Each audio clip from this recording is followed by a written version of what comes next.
The Mortgage Minute today being brought to you by our friends at Geneva Financial. When you're ready for that next home loan, Geneva's got the programs and the products. You just need to make the call, 800-306-1990, 800-306-1990. And yes, they do have a down payment assistance program. I love this program because basically you have to think it's going to cost you about 0.5% to get into a new house. 0.5%. $500,000 house, 0.5%, that's $2,500. What's the cost of a new iPhone? Is it about $1,500?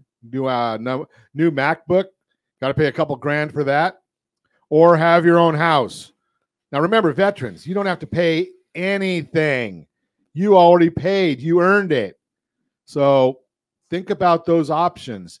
Every day at this time, though, OBMMI, they provide the most comprehensive, accurate, timely, and interactive analysis of pricing ever conducted in the mortgage industry, calculated from actual locked rates. We don't know APR, points paid, or points received. We know locked rates with consumers across 42% of all mortgage transactions nationwide. Yesterday, 30-year loans, conforming loans, locked 6.713, up a little bit. 30-year jumbos, those were down nice, 7.055. 30-year FHA, 6.487. 30-year USDA loans, that's out in the rural areas, generally no down payment, 6.576, and the best loan on the market. That would be the 30-year VA loan, 6.308. If you want our thoughts and commentary on what's going on in the mortgage world, as early as the data allows each morning, rsrmarketminute.com. We send that out. We charge you nothing. All you have to do is go and subscribe, rsrmarketminute.com. Gave you what's going on yesterday. Let's talk about what's happening today. So we've got the S&P 500. That's up 15.31. We've got the 10-year Treasury down 3 basis points, 4.14. And we've got the mortgage-backed security. Wow. That's up 15 basis points, which means the interest rates are down a little bit today. The interest rate or the yield always moves in the exact opposite direction of what the bond is doing. Now, here's the deal.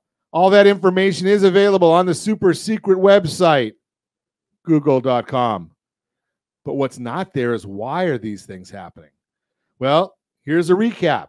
Yesterday, the 5-year auction, weak demand, and the bond market sold off in response. Today, we're going to have $40 billion worth of 7-year treasuries auctioned. That's going to be absorbed by the bond market and something we need to keep an eye on.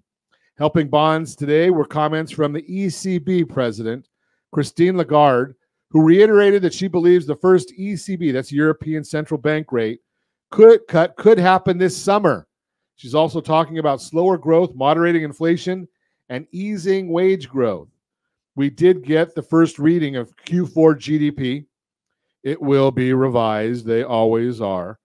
Showed the U.S. grew at 3.3% annualized pace, which is a decline from 4.9% in the third quarter, still much stronger than the estimates of a 2%.